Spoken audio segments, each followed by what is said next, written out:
Ukraine Russia போரை நிறுத்த இன்னும் சில காலமாகும் என அமெரிக்க உள்துறை அமைச்சர் மார்க்கோ ரூபியோ தெரிவித்துள்ளார். புளோரிடாவில் அமெரிக்கா மற்றும் யுக்ரைன் அதிகாரிகள் பங்கேற்ற உயர்நிலை குழு கூட்டம் நடைபெற்றது. இந்த கூட்டம் ஆக்கப்பூர்வமாக நடைபெற்றதாகவும் போரை நிறுத்துவதற்கு இன்னும் சில பணிகள் மேற்கொள்ள வேண்டியிருப்பதாகவும் அமெரிக்க உள்துறை அமைச்சர் மார்க்கோ ரூபியோ கூறியுள்ளார். இது தொடர்பாக ரஷ்யாவுடனும் அமெரிக்கா பேசி வருவதாக அவர் தெரிவித்தார். ரஷ்ய படைகள் யுக்ரைனின் போக்ரோவ்ஸ்க் பகுதியில் முன்னேறி உள்ளதாக ரஷ்யா தெரிவித்துள்ளது. அதே சமயம் ரஷ்ய தாக்குதல்களை முறியடித்ததாக யுக்ரைன் தெரிவித்துள்ளது. டொனெட்ஸ்க் பிராந்தியத்தின் போக்ரோவ்ஸ்கில் ரஷ்ய துருப்புகள் நகரின் கிழக்கு மற்றும் வடமேற்கு பகுதிகளுக்குள் தொடர்ந்து முன்னேறி யுக்ரைனிய படைகளின் தாக்குதல்களை முறியடித்ததாக தெரிவிக்கப்பட்டுள்ளது.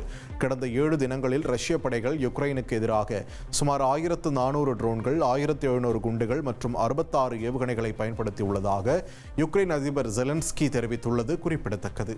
வெனிசுலா அதிபருடனான தொலைபேசி உரையாடலை அமெரிக்க அதிபர் டொனால்ட் ட்ரம்ப் உறுதிப்படுத்தியுள்ளார்.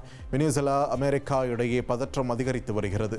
போதைப் பொருள் கடத்தல் தடுப்பு நடவடிக்கை எனும் பேரில் வெனிசுலா அருகே அமெரிக்க போர்க்கப்பல்களை நிலைநிறுத்திய நிலையில் பதற்றம் மேலும் அதிகரித்தது. தொடர்ந்து தென் அமெரிக்க நாடான வெனிசுலாவின் வான்வெளி மூடப்பட்டதாக கருத வேண்டும் என அமெரிக்க அதிபர் ட்ரம்ப் தெரிவித்ததை அடுத்து வெனிசுலா கடும் எதிர்வினையாற்றியது. அமெரிக்காவுக்கு எந்த அதிகாரமும் இல்லை என்று பதிலடி கொடுத்தது. இந்த சூழலில் ரகசிய தொலைபேசி அழைப்பை ட்ரம்ப் உறுதிப்படுத்தியுள்ளது கவனம் பெற்றுள்ளது. சீனாவின் ஹாங்காங்கில் கோர தீ விபத்து நடந்த இடத்தில் அதிகாரிகள் தீவிர ஆய்வு மேற்கொண்டுள்ளனர். அடுக்குமாடி குடியிருப்பு வளாகத்தில் ஏற்பட்ட தீ விபத்தில் உயிரிழந்தவர்கள் எண்ணிக்கை 146ஆக அதிகரித்துள்ள நிலையில் மேலும் 40க்கும் மேற்பட்டோர் மாயமாகியுள்ளனர். தீ விபத்திற்கான காரணம் இன்னும் கண்டறியப்படவில்லை.